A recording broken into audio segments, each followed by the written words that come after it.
Malam itu, tepat malam Jumat Kliwon, suasana desa Kertamulia begitu hening, seolah semua makhluk memilih diam. Angin malam berhembus pelan, membawa aroma tanah basah yang masih menyisakan sisa hujan sore tadi. Langit bersih tanpa awan, membiarkan cahaya bulan purnama menerangi setiap sudut desa yang tertidur lelap. Di ujung desa, berdiri sebuah rumah joglo tua yang besar. Tiang-tiang kayunya terbuat dari jati pilihan, kokoh menantang waktu. Rumah itu milik seorang pria paruh baya bernama Mbah Wiryo, seorang juragan tanah yang dikenal luas karena kekayaannya yang tak masuk akal. Namun malam itu, Mbah Wiryo tidak sekadar duduk bersantai di teras rumah besarnya. Di atas kursi kayu berukir, ia duduk tenang mengenakan pakaian serba hitam. Di kepalanya melingkar ikat kepala lurik tua, dan di tangan kanannya terselip rokok linting yang masih menyala merah. Matanya tajam menatap jalanan desa yang sepi, seolah menanti kedatangan sesuatu atau seseorang. Asap rokok dihembuskan perlahan, bercampur dengan kabut tipis yang mulai turun dari pegunungan. Udara terasa dingin, namun bukan dingin biasa. Ada hawa ganjil yang menyelusup masuk ke dalam kulit. Malam itu, Mbah Wiryo sedang menunggu kedatangan seorang tamu istimewa. Bukan sembarang orang, tapi seorang dukun tua yang namanya sudah melegenda di kalangan para pencari jalan pintas. Namanya Mbah Sirno, sosok sepuh yang konon bisa membuka gerbang antara alam manusia dan alam jin. Konon katanya, siapapun yang menjalani ritual bersama Mbah Sirno akan mendapatkan kekayaan yang tak akan habis 7 turunan. Tapi tentu saja, semua itu tidak gratis. Ada harga yang harus dibayar, dan bukan harga biasa. Tak lama kemudian, suara motor tua meraung pelan dari kejauhan. 2 orang anak buah Mbah Wiryo datang, dan di boncengan belakang tampak sosok tua berjubah suram. Wajahnya tirus, matanya dalam dan cekung, rambutnya memutih seperti abu. Itulah Mbah Sirno. Ia mengenakan surjan kusam dan sarung batik yang warnanya telah pudar dimakan usia. Tanpa banyak bicara, mereka langsung duduk melingkar di teras rumah. Di depan mereka, sudah disiapkan kopi hitam pahit dan rokok klembak yang hanya disentuh oleh orang-orang tertentu. Waktu terus berjalan. Tidak banyak obrolan malam itu, hanya tatapan mata dan isyarat yang tak terucap. Suasana begitu mencekam, seolah malam itu membawa pesan dari dunia yang tak kasat mata. Dan akhirnya, terdengar dentang jam tua dari dalam rumah. 12 kali suara berdentang, tanda tengah malam telah tiba. Tanpa sepatah kata pun, Mbah Wiryo bangkit dari duduknya. Mbah Sirno mengikuti di belakangnya. Langkah mereka perlahan tapi pasti, menuju bagian terdalam dari rumah joglo tua itu. Tempat yang katanya, bukan semua orang boleh melihat. Mereka melangkah perlahan ke arah belakang rumah, menuju sebuah bangunan kecil yang berdiri sunyi di pojok halaman. Bangunan itu adalah joglo tua, seluruhnya terbuat dari kayu jati berumur ratusan tahun. Dinding-dindingnya penuh dengan ukiran rumit berbentuk lingkaran-lingkaran magis, seperti simbol-simbol yang hidup dan diam-diam mengamati siapapun yang berani mendekat. Pintu joglo terkunci rapat. Hanya orang kepercayaan Mbah Wiryo yang memegang kuncinya. Dengan hati-hati, pintu itu dibuka. Begitu celah pertama terbuka, aroma dupa yang menyengat langsung menerjang. Aroma tajam yang menusuk hidung, seakan berasal dari dunia lain. Di dalam bangunan itu, sebuah meja kayu sudah dipersiapkan sejak sore. Meja itu bukan sembarang meja. Di atasnya tersusun berbagai persembahan. Nasi tumpeng dengan asap hangat yang masih mengepul, ayam ingkung utuh lengkap dengan kepala dan paruhnya yang menghadap ke langit-langit, bunga 7 rupa yang sebagian sudah layu terendam air, buah-buahan, minyak misik hitam pekat, serta mangkuk tanah, liat yang berisi darah ayam cemani. Warnanya merah kehitaman, kental, dan tampak seperti masih hangat. Namun di antara semua benda itu, ada satu yang membuat bulu kuduk berdiri, sebuah boneka kecil dibungkus kain kafan lusuh. Warnanya kecoklatan, seolah pernah dikubur lalu digali kembali. Kain itu basah di beberapa bagian, seperti menyerap sesuatu dari alam yang tak terlihat. Tanpa sepatah kata, Mbah Sirno duduk bersila di depan meja. Tubuhnya bungkuk, tapi gerakannya masih cekatan. Ia mulai menyalakan dupa dengan tangan gemetar namun pasti. Dari mulutnya keluar suara lirih, sebuah mantra dalam bahasa Jawa kuno yang nyaris tak bisa dimengerti. Suaranya parau, kadang diselingi helaan napas panjang, seperti sedang menahan sesuatu yang berat. Dari dalam kain selempangnya, ia mengeluarkan sebilah keris kecil berlekuk 7. Keris pusaka itu adalah warisan dari leluhur, yang konon hanya bisa disentuh oleh tangan yang sudah berani bersekutu. Udara di dalam joglo mendadak berubah. Yang tadinya pengap, kini terasa dingin menggigit, seperti ada kabut gaib yang perlahan merayap masuk. Angin tiba-tiba berhembus dari arah pintu, padahal tidak ada jendela terbuka. Nyala dupa bergoyang liar, menari-nari di udara seperti terseret tarikan tak kasat mata. Ritual pun dimulai. Keris itu dicelupkan ke dalam darah ayam cemani. Lalu dengan ujungnya, Mbah Sirno mencipratkan darah itu ke arah boneka kafan. Setiap tetes darah disertai dengan mantra yang diulang-ulang. Semakin lama semakin cepat, semakin berat, hingga menyerupai bisikan makhluk yang bukan manusia. Aroma amis bercampur harum dupa makin menusuk. Bagi orang biasa, mungkin sudah jatuh pingsan karena mual. Tapi Mbah Wiryo hanya berdiri tenang, wajahnya datar. Tak ada ketakutan di sana, yang ada hanya ambisi dan keserakahan yang tak bisa dikekang. Tiba-tiba, dari pojok ruangan yang remang, terdengar suara aneh, seperti suara gesekan tubuh bersisik yang melata di lantai kayu. Suara itu makin lama makin dekat, disertai desisan lirih yang membelah keheningan. Dan lalu, ia muncul. Sosok itu besar, tubuhnya menyerupai ular raksasa, tapi kepalanya, kepala manusia tua. Rambut panjangnya menjuntai hingga menyapu lantai, matanya merah menyala seperti bara api, dan lidah bercabangnya menjulur, menjilat-jilat udara seolah mencium aroma darah segar. Dialah makhluk penjaga. Jin pesugihan yang selama ini menjadi penunggu harta dan kekuasaan Mbah Wiryo. Sosok yang hanya bisa dipanggil oleh darah dan hanya bisa dikendalikan oleh perjanjian yang mengikat seumur hidup. Setelah mantra terakhir diucapkan, suasana dalam joglo berubah menjadi sangat berat. Udara seolah mengandung beban, membuat dada siapapun terasa sesak. Mbah Wiryo berdiri diam, tapi jari-jarinya gemetar halus. Ia tahu betul apa arti dari kalimat yang baru saja diucapkan Mbah Sirno. Perjanjian baru harus ditulis dengan darah. Bukan darah sembarangan, tapi darah dari seorang tumbal. Jiwa segar yang akan dijadikan persembahan agar kekayaan dan kejayaan Mbah Wiryo tetap utuh. Bahkan bertambah, Mbah Sirno perlahan membuka bungkusan kain lusuh dari dalam tasnya. Di dalamnya ada selembar kertas tua, usang, namun dengan tulisan aksara Jawa kuno yang bersinar samar di bawah cahaya lilin. Itulah serat perjanjian, warisan turun-temurun bagi para pemuja kekayaan hitam. "Siapa yang kau siapkan malam ini, Mbah Wiryo?" tanya Mbah Sirno dengan suara berat. Mbah Wiryo menarik napas panjang. Tatapannya tajam, namun ada sedikit keraguan yang sulit disembunyikan. Ia telah menyiapkan seseorang yang tidak tahu bahwa malam ini adalah akhir dari hidupnya. Anak itu, Tumino, jawabnya pelan. Dia pembantu baru di ladang, tak punya keluarga, tak akan dicari siapa-siapa. Mbah Sirno mengangguk pelan, lalu memejamkan mata. Ia mulai merapal mantra kembali, kali ini lebih panjang dan lebih cepat.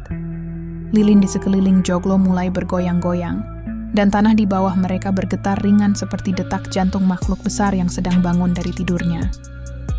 Sementara itu, dari luar, terdengar suara langkah kaki.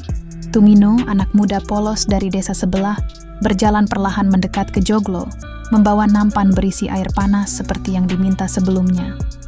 Ia tidak tahu bahwa setiap langkahnya kini adalah langkah menuju pengorbanan. Di dalam joglo, makhluk ular raksasa itu mulai bergerak lagi. Lidahnya menjulur keluar, menjilat-jilat udara. Matanya menyala, seperti mencium bau darah yang baru. Mbah Wiryo menatap pintu dengan pandangan datar. Tidak ada lagi penyesalan di wajahnya. Hanya ada keinginan untuk mempertahankan apa yang telah ia miliki. Apapun harganya. Ketika suara pintu diketuk pelan dari luar, Mbah Sirno tersenyum samar. Tumbal sudah datang. Pintu joglo terbuka perlahan. Tumino melangkah masuk tanpa curiga, masih memegang nampan berisi air panas. Senyumnya polos, matanya menatap hormat ke arah Mbah Wiryo dan Mbah Sirno. Ia tak tahu bahwa malam ini langkahnya akan menjadi langkah terakhir sebagai manusia biasa. "Endere kaken, Mbah. Ini air panasnya," ucap Tumino lirih. Mbah Wiryo hanya mengangguk, tapi sorot matanya hampa. Mbah Sirno berdiri dari duduknya. Tubuhnya ringkih, tapi saat itu ia tampak lebih besar, lebih tinggi, dan lebih asing. Tangannya terulur, menunjuk ke lantai di depan meja persembahan. "Letakkan di situ, Le," katanya. Sambil tersenyum tipis, Tumino menuruti tanpa banyak tanya. Begitu ia membungkuk untuk menaruh nampan, Mbah Sirno bergerak cepat. Ia menarik benang merah dari balik surjannya, dan dalam sekali gerakan, benang itu melingkar di leher Tumino, bukan benang biasa. Begitu benang itu menyentuh kulit, tubuh Tumino seketika kaku. Matanya membelalak, tapi mulutnya tak bisa berteriak. Wajahnya memucat, peluh dingin membasahi pelipis. Ia sadar, tapi tak bisa bergerak. Manusia muda, jiwa bersih, tanpa dosa, sempurna untuk penutup perjanjian, bisik Mbah Sirno, nyaris seperti merapal doa. Makhluk ular raksasa yang sedari tadi melata di pojok ruangan mulai menggeliat. Tubuhnya melingkar seperti hendak menerkam. Dari mulutnya keluar suara berdesis panjang, tanda bahwa ritual sudah bisa dimulai. Keris pusaka kembali diangkat. Ujungnya ditetesi darah ayam cemani, lalu digoreskan membentuk simbol kuno di lantai joglo. Simbol itu menyala redup, seperti bara api yang tertahan dalam kayu basah. Mbah Wiryo maju, mengambil potongan rambut Tumino, dan menjatuhkannya ke dalam mangkuk darah. Ia lalu memejamkan mata, mengikuti mantra yang diucap Mbah Sirno dengan lirih. "Dumadin jagad, dumadin sekutumu, nyawane kanggo pangayoman, ragae kanggo panyambung kawelasan." Saat kalimat terakhir diucapkan, makhluk itu mendekat. Lidahnya menjilat dahi Tumino, lalu mengangkat kepalanya ke atas, mengeluarkan suara raungan panjang. Suara itu terdengar sampai ke pemukiman warga, tapi mereka mengira hanya suara angin malam di tengah kebun bambu. Tiba-tiba, lilin-lilin di sekitar padam bersamaan. Dalam gelap, hanya simbol di lantai yang masih menyala, dan mata merah sang makhluk yang menatap tajam ke arah Tumino. Satu tetes darah terakhir jatuh ke dalam simbol, dan semuanya berhenti. Hening. Setelah simbol menyala terang dan padam perlahan, suasana di dalam joglo berubah total, seolah-olah waktu berhenti. Tak ada angin, tak ada suara, bahkan nafas pun seakan tertahan. Tumino roboh ke lantai, tubuhnya terkulai seperti boneka kehabisan tali. Tapi anehnya, matanya masih terbuka. Tatapan kosong tanpa jiwa. Seakan ia masih melihat, tapi sudah bukan lagi sebagai manusia. Makhluk ular itu menghilang perlahan, tubuhnya membaur dengan bayangan gelap di pojok ruangan, meninggalkan aroma menyengat seperti belerang tercampur anyir darah. Mbah Sirno mengusap keningnya yang penuh keringat, wajahnya pucat pasi. "Ritual rampung," ucapnya lirih. Tapi balasannya akan datang, selalu ada. Mbah Wiryo tak menjawab. Ia hanya menatap tubuh Tumino yang kini telah dingin. Tak ada rasa iba, tak ada penyesalan, hanya satu hal di benaknya. Kekayaan akan terus mengalir. Namun, saat mereka hendak meninggalkan joglo, ada hal aneh yang mereka temukan di ambang pintu. Seekor burung gagak diam berdiri di sana. Matanya merah, menatap lurus ke arah Mbah Wiryo. Tak ada suara, tak terbang. Hanya diam, seperti menyampaikan pesan.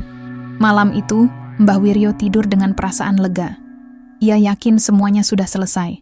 Tapi pagi harinya, saat matahari belum sepenuhnya terbit, suara jeritan terdengar dari dapur belakang rumahnya. seorang pembantu perempuan jatuh pingsan. Ia menemukan bekas cakar panjang di dinding, dan noda darah mengering di lantai. Mbah Wiryo datang mengecek, dan di dinding tertulis dengan huruf merah, 1 dibayar, 3 ditagih. Mbah Wiryo terdiam. Kalimat itu tak asing, itulah kalimat yang pernah ia dengar 20 tahun lalu, saat pertama kali ia membuat perjanjian dengan makhluk itu. Sejak tulisan itu muncul di dinding dapur, suasana rumah Mbah Wiryo tak pernah benar-benar tenang. Meski secara lahir kekayaannya makin melimpah, hasil panen meluber, tanah bertambah luas, dan emas dalam peti bertumpuk, tapi udara di sekitarnya terasa berat. Malam hari menjadi waktu yang paling mencekam. Anjing-anjing penjaga rumah menyala ke arah pohon jambu tua di belakang rumah, menggonggong tanpa henti, meski tak ada apapun di sana. Namun tiap kali Mbah Wiryo mengintip, ia seperti melihat bayangan seseorang berdiri mematung di bawah pohon. Tak bergerak, tak bersuara, tapi ada. Tanda pertama datang 3 hari setelah ritual. Salah satu anak buah kepercayaannya, Parman, ditemukan tewas mengenaskan di gudang penyimpanan padi. Lehernya tergantung, lidah terjulur, mata membelalak. Tapi yang membuat semuanya terasa ganjil, tangannya membentuk angka 3. Mbah Wiryo mulai gelisah. Ia memanggil Mbah Sirno kembali ke rumah. Tapi saat orang tua itu datang, wajahnya sudah suram sejak turun dari sepeda motornya. "Wis tak omong, Mbah. Perjanjian anyar nggak pernah gratis. Tumino cuma pembuka. Bayarane saiki 3, sesuai kutukane. 1 dibayar, 3 ditagih." Tanda kedua muncul esok malamnya. Sri, pembantu perempuan yang bekerja sejak muda di rumah itu, ditemukan terduduk di dapur, kaku, dengan mata terbuka lebar dan rambutnya memutih seketika. Ia masih hidup, tapi tak bisa bicara. Hanya menggigil dan sesekali berteriak. Kepalanya di atap. Kepalanya nempel di atap. Tak ada yang paham maksudnya. Tapi ketika Mbah Wiryo mengangkat kepala dan menatap atap joglo tua dari halaman, ia melihatnya. Sebentar, tapi cukup jelas. Sebuah kepala tergantung terbalik, dengan mata merah menyala, menatapnya dari celah genteng. Tanda ketiga belum muncul, tapi waktu makin dekat, Mbah Wiryo mulai takut. Tidurnya tak pernah nyenyak. Ia bermimpi dikejar bayangan hitam besar. Suara lonceng tua berdentang terus dalam mimpinya. Dan tiap pagi, jumlah gagak yang bertengger di genteng rumahnya selalu bertambah.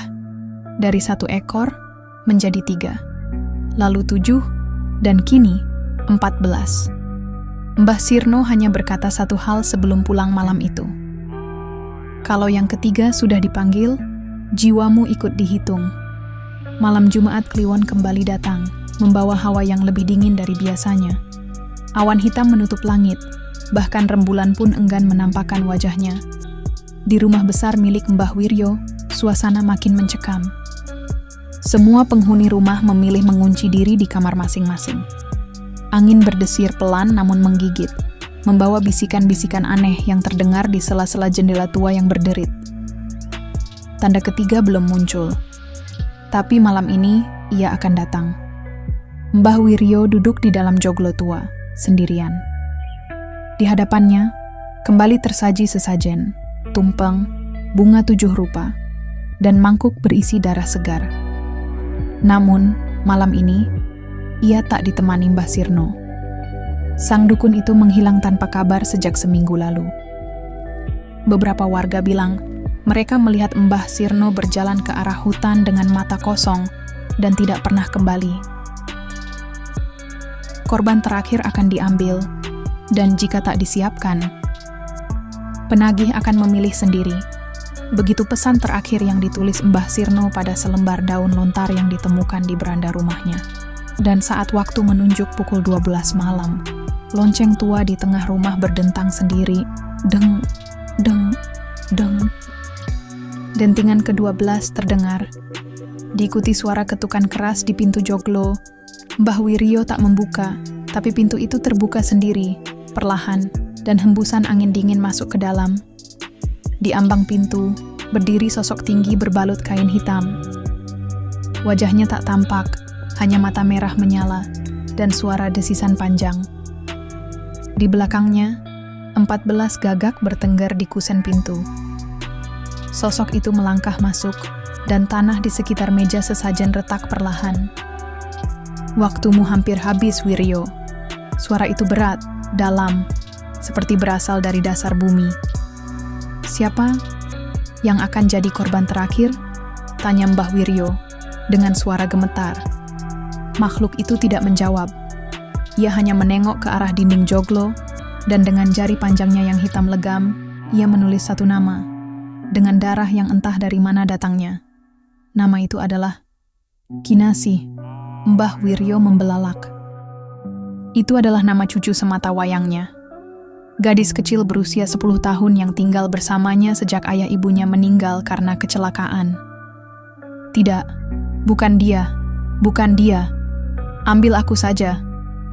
Mbah Wiryo berteriak histeris, menjatuhkan diri ke tanah, menangis, mengiba, memohon seperti orang kesurupan, tapi perjanjian tak bisa dibatalkan, karena dalam dunia pesugihan, yang berani menerima, harus siap kehilangan. Dan malam itu, suara tangisan anak kecil terdengar samar dari dalam rumah, diiringi tawa makhluk-makhluk yang hanya hidup di balik gelap. 3 hari setelah malam berdarah itu, rumah besar milik Mbah Wiryo terlihat sunyi tak berpenghuni. Pintu tertutup rapat, jendela diselimuti debu, dan halaman dipenuhi daun-daun kering yang tak lagi disapu. Tak ada yang tahu pasti apa yang terjadi malam itu. Yang jelas, keesokan paginya, warga menemukan jenazah Mbah Wiryo di pendapa joglo. Tubuhnya terbakar sebagian, tapi wajahnya masih menyimpan ekspresi ketakutan yang tak bisa dijelaskan. Di sampingnya hanya ada satu benda, boneka kafan, yang dulu digunakan dalam ritual. Kini warnanya semakin gelap, dan dari matanya yang dijahit benang merah, mengalir darah hitam kental yang mengering di lantai, dan Kinasih, cucu kecilnya, menghilang. Tak ada jejak, tak ada suara, tak ada saksi. Bahkan anjing penjaga rumah ikut lenyap malam itu. Warga hanya menemukan sebuah jejak kaki mungil di tanah basah, berhenti tepat di bawah pohon jambu tua di belakang rumah. Sejak saat itu, rumah Mbah Wiryo dikunci oleh kepala desa. Tak ada yang berani masuk, bahkan sekadar melintasi jalan depannya. Para warga sering mendengar suara tawa anak kecil dari dalam rumah di tengah malam. Terkadang terdengar suara lonceng berdentang, padahal tak ada lagi lonceng yang tergantung di sana. Konon, setiap malam Jumat Kliwon, terlihat sosok seorang gadis kecil duduk di ayunan tua di belakang rumah, mengenakan gaun putih lusuh dan mata kosong tanpa cahaya. Beberapa orang yang berani mendekat berkata, ia memanggil siapapun yang melihat matanya, dan siapapun yang menatap, tak akan kembali dalam keadaan sama. Warisan dari Mbah Wiryo bukanlah kekayaan, tapi kutukan. Kutukan yang tak bisa ditinggalkan, hanya bisa diwariskan. Waktu berlalu. Rumah besar peninggalan Mbah Wiryo tetap berdiri di ujung desa Karangsari. Meski kayunya mulai lapuk dan catnya mengelupas, tak satupun warga berani menyentuh atau membongkar bangunan itu. Sudah 3 tahun sejak tragedi malam pesugihan. Tapi kutukannya tak pernah benar-benar padam. Setiap malam Jumat Kliwon, suasana desa berubah. Anjing-anjing menggonggong tanpa sebab, lampu-lampu padam seketika, dan udara menjadi berat seperti ditindih beban tak kasat mata. Beberapa warga masih mendengar lonceng berdentang 12 kali dari arah rumah yang seharusnya sunyi. Namun, yang paling mengganggu adalah nama-nama baru yang mulai muncul. Di pagar kayu depan rumah, tiap malam Jumat Kliwon, terukir satu nama, selalu nama warga desa. Nama itu akan hilang keesokan paginya. Tapi siapapun yang namanya muncul di sana, dalam 7 hari, akan mengalami hal buruk. Ada yang hilang. Ada yang gila, ada yang ditemukan meninggal tanpa sebab, dan yang tak bisa dijelaskan, setelah satu nama lenyap, selalu muncul satu simbol di dinding rumah tua. Simbol yang sama, seperti yang bersinar dalam ritual Mbah Wiryo dulu. Lambang dari perjanjian yang belum usai. Konon, makhluk penjaga pesugihan itu belum pergi. Ia masih tinggal di sana, menunggu tuan baru. Seseorang yang cukup tamak, cukup nekat, dan cukup rela memberikan apapun demi dunia yang fana. Beberapa orang percaya, Kinasih, cucu Mbah Wiryo, belum mati. Ia menjadi medium, perantara dunia manusia dan penjaga itu. Terikat dalam perjanjian kegelapan, selamanya, cerita ini menyebar ke desa-desa lain. Desa yang dulunya tentram, mulai dihantui rasa curiga dan ketakutan. Sebab, siapa saja bisa jadi penerus perjanjian itu. Tanpa disadari, karena pesugihan sejati, bukan sekadar darah dan tumbal, tapi ikatan jiwa yang diwariskan. Asal-usul jin pesugihan.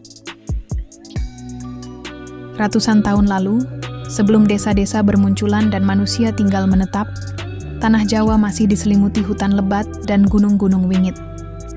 Di antara semua gunung itu, ada satu yang tak pernah disebut dalam lontar-lontar tua. Gunung itu dinamai oleh para leluhur dengan suara pelan, seperti bisikan, Gunung Kendil. Gunung ini tak tinggi, tapi di lerengnya terdapat sebuah goa purba yang tak pernah terkena cahaya matahari. Goa itu dipercaya sebagai tempat persembunyian makhluk yang diturunkan dari langit, bukan sebagai pelindung, tapi sebagai penjaga keseimbangan dosa manusia.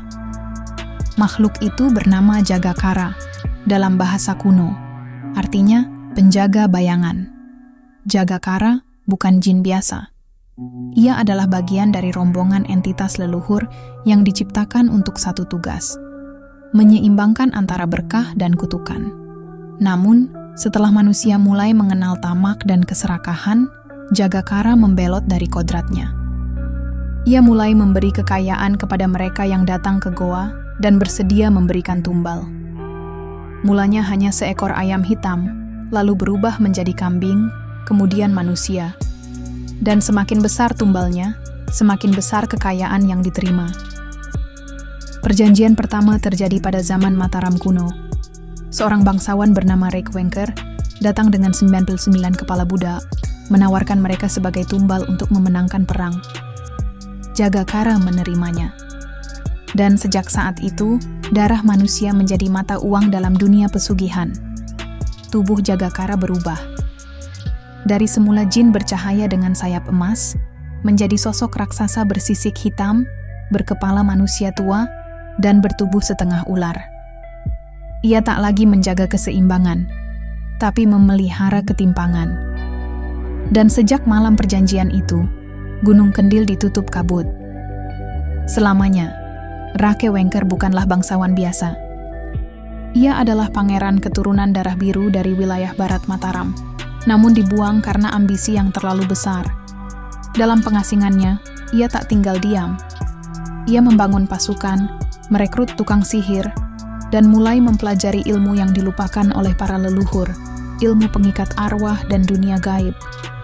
Saat pasukan kerajaan mulai mencium gerakannya, Rakewengker tahu, ia membutuhkan sesuatu yang tak bisa diberikan oleh manusia, kekuatan dari balik tirai dunia.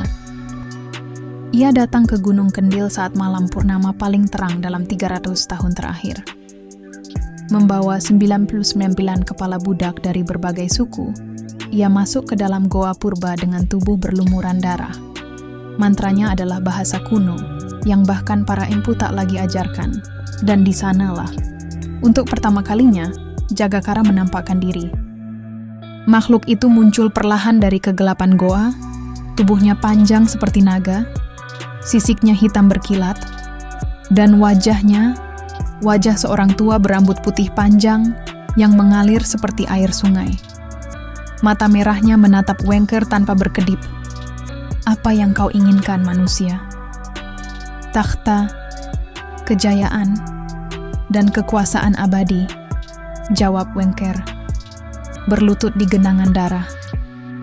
Dan apa yang kau beri sebagai ganti? Wengker menunjuk kepala-kepala yang tertata rapi di tanah, tapi Jagakara tidak tertarik. Itu hanya pembuka. Tumbal sejati adalah keturunanmu. Perjanjian ini akan hidup dalam darahmu, sampai dunia retak. Tanpa ragu, Wengker menerima. Ia rela, Dan sejak malam itu, ia tak terkalahkan.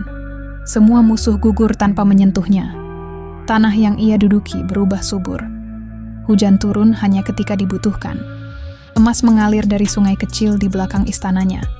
Namun, kebahagiaannya tidak berlangsung lama. Setiap 7 malam, suara tangisan terdengar dari balik dinding istananya. Para dayang melihat bayangan ular besar menjalar di atap, dan anak-anaknya satu persatu mati muda. Tanpa sebab, Rake Wengker hidup sampai usia 137 tahun, tapi dengan tubuh membusuk perlahan. Ketika akhirnya ia meninggal, tubuhnya tak bisa dikubur. Tanah menolak. Setiap kali dikubur, tanah menggembung dan membongkarnya kembali. Akhirnya jenazahnya ditanam di bawah istana dan dikunci dengan 7 lapis besi serta 44 mantra pengikat. Namun, beberapa orang berkata, makam itu kadang bergetar di malam tertentu. Dan sejak saat itu, para pengikut Rake Wengker menyebarkan ajaran gelapnya, membentuk jalur-jalur pesugihan yang masih digunakan hingga kini. Setelah kematian Rake Wengker, istana tuanya ditinggalkan, dan wilayah kekuasaannya lenyap dari peta kerajaan. Namun perjanjian yang ia buat tidak ikut terkubur. Jagakara telah menetapkan hukum gaib yang tak bisa dihapus. Perjanjian kekuasaan harus dibayar oleh darah keturunan. Tak ada yang tahu siapa saja keturunan Rake Wengker yang masih hidup. Tapi legenda menyebut setiap 100 tahun akan lahir seorang anak dari garis darahnya, yang membawa tanda bekas gigitan tak kasat mata di pundak kirinya. Anak itu akan tumbuh berbeda. Ia cerdas luar biasa, cepat kaya, tapi dikelilingi peristiwa ganjil sejak kecil.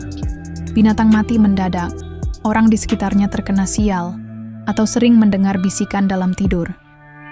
Salah satu titisan yang terkenal adalah Tumenggung Ardia dari wilayah Ngerawa, tahun 1703. Di usia 19 tahun, ia sudah memiliki kekayaan yang mengalahkan bupati setempat.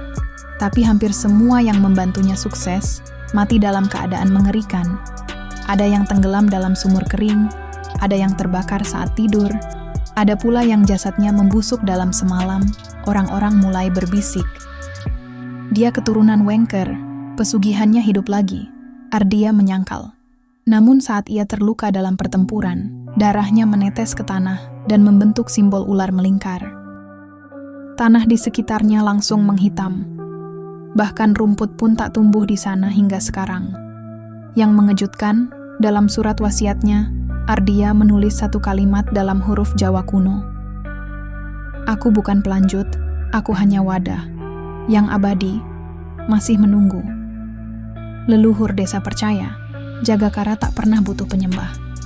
Ia hanya butuh satu tubuh, untuk menampung kekuatannya, satu titisan setiap zaman, untuk menjaga perjanjian tetap hidup. Tahun 1921, di kaki Gunung Kendil, sekelompok lelaki berpakaian serba hitam datang membawa benda-benda aneh. Mereka bukan warga biasa, tapi para bangsawan keturunan Ningrat dan saudagar besar dari daerah pesisir utara Jawa. Mereka menamai diri mereka Paguyuban Wiji Peteng, kelompok rahasia yang percaya bahwa kekuasaan sejati hanya bisa dicapai jika manusia menyatu dengan kekuatan gaib terdalam tanah Jawa. Mereka datang dengan satu tujuan, membangkitkan Jagakara dari tidur panjangnya. Dipandu oleh seorang dalang tua bernama Kitirta Wulung, mereka menyusuri jalur tersembunyi menuju petilasan Rake Wengker, sebuah batu besar berbentuk punden berundak, yang tersembunyi dalam hutan rimbun, hanya terlihat saat malam bulan mati. Ritual itu dilakukan tengah malam. Sebuah kelambu hitam dibentangkan, dupa dibakar, dan seekor kerbau albino dikorbankan.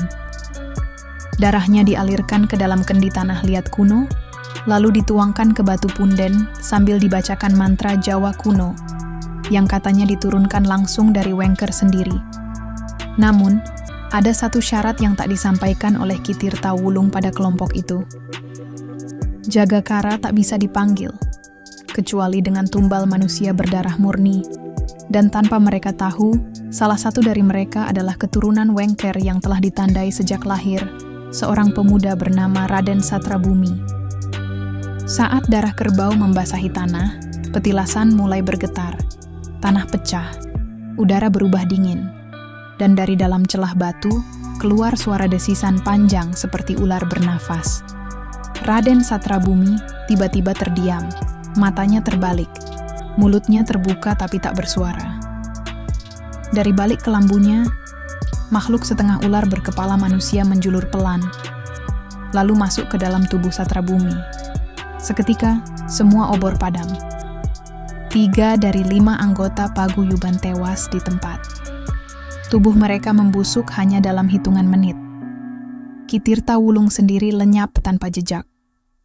Yang tersisa hanya Raden Satrabumi, berdiri di tengah punden, matanya merah menyala, tubuhnya tak bernapas. Namun berdiri tegak, Jagakara telah kembali, bukan sebagai roh, tapi sebagai bagian dari tubuh manusia, sebagai titisan sempurna. Setelah malam ritual di petilasan, Raden Satrabumi ditemukan oleh warga desa dalam keadaan telanjang, tubuhnya bersimbah darah kering, dan matanya menatap kosong ke langit. Anehnya, tubuhnya tak terluka sedikit pun. Bahkan detak jantungnya hampir tak terdeteksi. Tapi ia masih hidup. Warga membawanya ke balai desa, dan selama 7 hari 7 malam, Satrabumi tak mengucap sepatah kata. Ia hanya duduk bersila, tak makan, tak minum. Tapi di malam ke-7, saat bulan berada di titik paling tinggi, ia akhirnya membuka mulut dan berkata lirih, "Aku bukan lagi manusia, aku adalah perjanjian itu sendiri." Sejak hari itu, hidupnya berubah.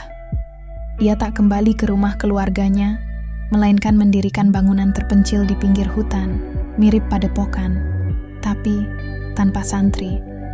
Tidak ada yang berani mendekat. Tapi anehnya, semakin hari, semakin banyak orang kaya mendadak di desa-desa sekitar. Ternyata, diam-diam, para saudagar dan pejabat datang ke padepokan Satrabumi membawa sesaji, menunduk, memohon, dan meninggalkan sesuatu. Nama dan tanggal lahir orang yang akan dijadikan tumbal. Satrabumi tak pernah berbicara. Ia hanya menunjuk atau memberikan secarik kain bertuliskan aksara Jawa kuno. Mereka yang mendapatkan kain itu, dalam waktu singkat akan mendapat kekayaan besar. Sawah meluas, emas ditemukan di ladang, atau rumahnya tak pernah kehabisan makanan.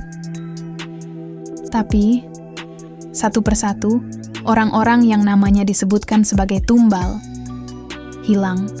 Ada yang menghilang di pasar, ada yang ditemukan di sungai dalam keadaan mata tercabut. Dan yang paling mengerikan, seorang anak kecil ditemukan dalam sumur kering, tubuhnya kering seperti jerami. Orang-orang mulai menyadari, Satrabumi bukan dukun biasa, ia bukan pesugih. Dia adalah pusat pesugihan itu sendiri. Suara-suara aneh mulai terdengar dari balik padepokannya setiap malam. Kadang tangisan bayi, kadang lolongan anjing, padahal tak ada hewan di sekitar sana. Kadang, suara gamelan yang dimainkan terbalik. Para leluhur berkata, Satrabumi telah menyatu dengan Jagakara, dan kekuatan itu tidak bisa dibunuh, hanya bisa diwariskan. Setelah peristiwa menggemparkan itu, nama Satrabumi tak lagi terdengar sebagai manusia biasa. Ia disebut dalam bisikan, dalam mimpi para dukun dan pelaku tirakat, dan dalam doa-doa penuh ketakutan di sudut desa. Padepokannya tak lagi disebut rumah, tapi Sasana Rogo Peteng, tempat di mana tubuh dan jiwa bisa dikaburkan dari takdirnya. Tapi yang paling menakutkan bukanlah kehadiran Satrabumi, melainkan warisan yang ia tinggalkan. Sebelum lenyap secara misterius pada malam tilem, Satrabumi membentuk 4 jalur pesugihan yang masing-masing dipandu oleh makhluk berbeda, namun semuanya terikat pada satu kekuatan. Jagakara, keempat jalur itu disebar ke berbagai penjuru tanah Jawa. Jalur Alas Peteng, pesugihan yang menuntut tumbal orang asing yang masuk hutan. Penunggunya adalah siluman macan hitam bermata satu. Jalur Sumur Wiji, pesugihan air kehidupan, yang diberikan dengan menukar nyawa anak pertama setiap 7 tahun. Penunggunya berwujud wanita tanpa wajah. Jalur Gunung Sepi, pesugihan penglihatan masa depan, tapi membuat pelakunya perlahan kehilangan indera tubuh. Dipandu oleh arwah prajurit buta, yang dulunya pengawal Wengker, jalur Kafan Siji, pesugihan paling cepat, tapi paling haus darah. Penunggunya adalah boneka Kafan yang dulu digunakan dalam pemanggilan Jagakara. Mereka yang ingin masuk ke jalur ini tak bisa sembarangan. Mereka harus memiliki garis darah tertentu atau ditunjuk melalui mimpi oleh salah satu makhluk penjaga.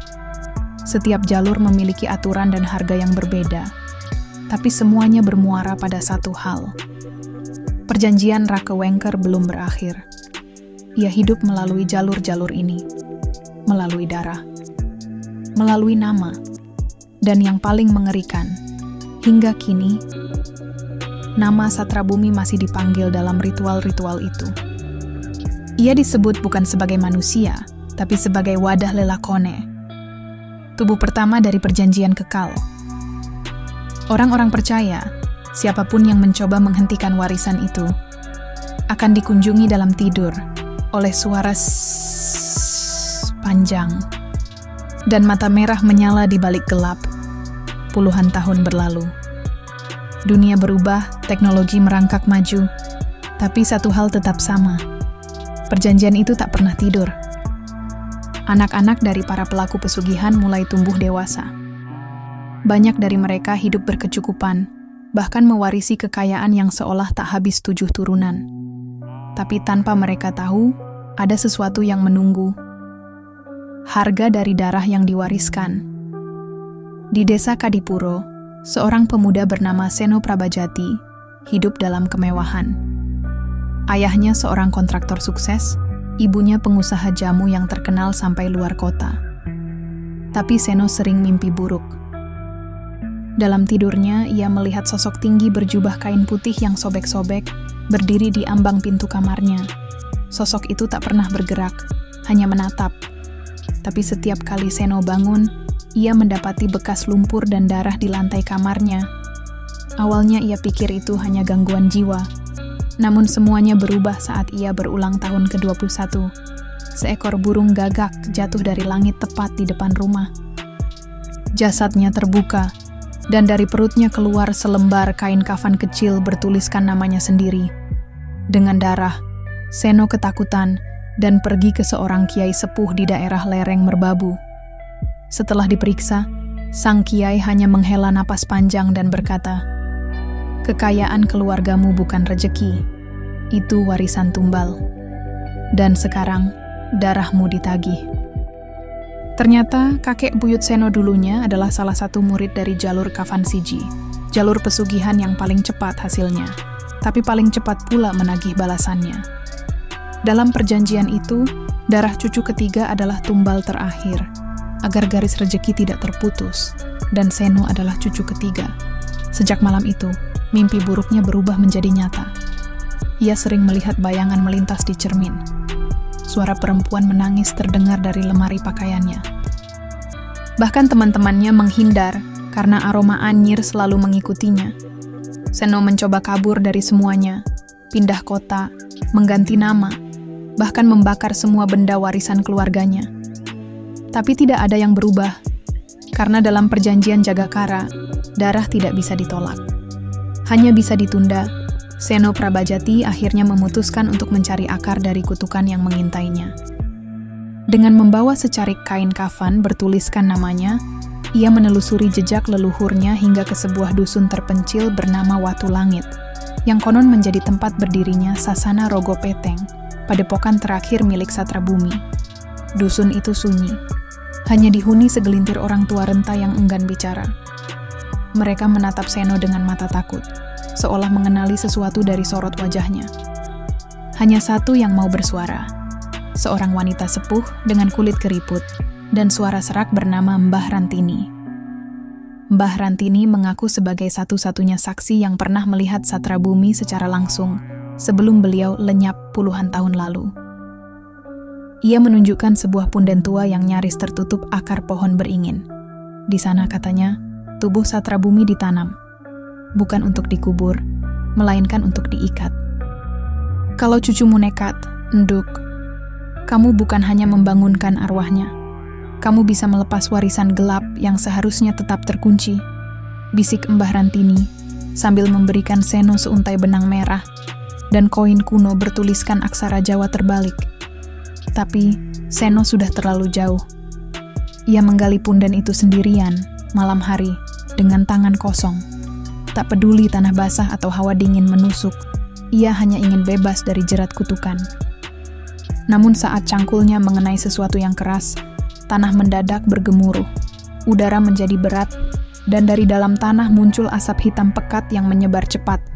Seno jatuh terduduk. Dari dalam lubang, muncul tangan bersisik yang mencengkeram pinggir tanah. Lalu sepasang mata merah menyala muncul di balik asap, satra bumi. Bukan mati, ia hanya dikunci. Dan sekarang, kunci itu telah dibuka oleh darah keturunannya sendiri. Seno menjerit, mencoba lari. Tapi langkahnya berat, seolah tanah menahan tubuhnya. Suara tawa parau memenuhi telinganya, disusul bisikan yang tak jelas asalnya. Wadah telah kembali. Perjanjian akan diteruskan. Malam itu, warga Watu Langit melihat kobaran api hitam dari arah punden, tapi tak ada yang berani mendekat. Saat pagi datang, tak ada jejak Seno. Hanya bekas telapak kaki bersisik mengarah ke hutan, dan kain kafan kecil yang kini kosong, tulisan namanya telah lenyap. Sejak hilangnya Seno Prabajati secara misterius di Watu Langit, sesuatu yang tak kasat mata mulai bergerak. Pelan, tapi pasti, di berbagai daerah, muncul kasus-kasus ganjil yang hampir identik. Orang-orang bermimpi didatangi bayangan bermahkota hitam. Anak-anak kecil bicara sendiri dalam bahasa kuno yang tak dimengerti orang dewasa. Dan paling mengerikan, muncul luka aneh di pundak kiri. Berbentuk lingkaran dengan 4 titik. Seperti simbol mata angin yang terbalik. Mereka yang mengalaminya, tanpa sadar, mengalami perubahan sikap. Ada yang mendadak jenius dalam dagang, ada yang selalu beruntung tanpa sebab. Tapi mereka juga mengalami halusinasi yang semakin parah dari waktu ke waktu. Di Jogja, seorang mahasiswa bernama Arta Wibawa mengalami perubahan drastis. Awalnya biasa saja, tapi sejak ia menemukan koin kuno di Pasar Loak, hidupnya berubah. Ia bermimpi berada di tengah lingkaran api, dikelilingi boneka-boneka kafan yang menangis. Arta kemudian menemukan catatan rahasia yang tertinggal dalam buku tua di perpustakaan kampus. Di sana tertulis, Jagakara tak akan lahir 2 kali dari tanah yang sama, tapi ia akan muncul kembali melalui darah, jiwa, dan mimpi. Lambat laun, Arta menyadari bahwa ia adalah salah satu dari 4 titisan baru. Anak-anak muda yang tanpa mereka tahu, terhubung oleh perjanjian kuno pesugihan yang telah dibangunkan kembali sejak Seno membuka punden terlarang.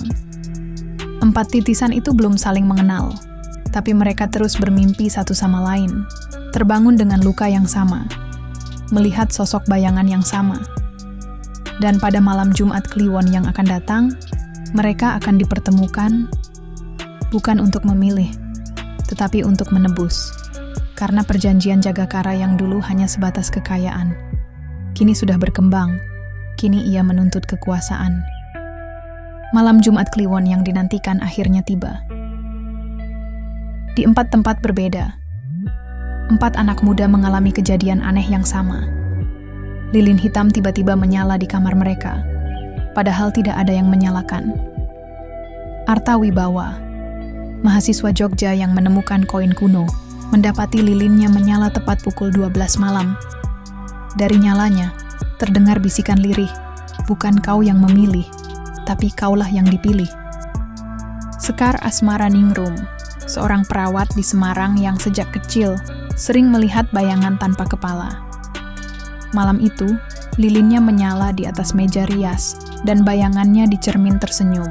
Tanpa ia ikut tersenyum, Damar Jati, pemuda desa di Blora yang tubuhnya penuh rajah kuno dari kakeknya. Lilinnya menyala di atas ranjang, dan dari bawah tempat tidurnya terdengar suara cakaran perlahan. Wening Lestari, seorang guru SD di Kediri, yang memiliki bekas luka lahir berbentuk lingkaran di pundak kiri. Saat lilinnya menyala, ia melihat bayangan hitam berdiri di sudut kamar. Berbentuk dirinya sendiri, tetapi lebih tinggi dan kurus. Keempatnya tak saling mengenal, tapi di saat yang sama, mereka bermimpi tentang satu tempat yang sama. Sebuah pendopo tua, dikelilingi pohon beringin raksasa, dengan satu sumur di tengahnya. Di dalam mimpi, mereka melihat seorang pria bertubuh tinggi dan berjubah abu-abu berdiri di tepi sumur. Wajahnya tak jelas, suaranya bergema di kepala mereka. Jagakara telah bangkit, pilihlah jalanmu, atau biarkan dirimu dipilih. Saat terbangun, lilin hitam di kamar mereka telah padam, dan di telapak tangan mereka tertulis angka yang sama, 40, 10, 4. Mereka tidak tahu apa arti angka itu. Tapi satu hal pasti, mereka tidak bisa mengabaikannya. Karena sejak malam itu, mereka mulai melihat sesuatu yang tidak bisa dilihat oleh orang lain. Dan langkah pertama menuju perjanjian baru telah dimulai.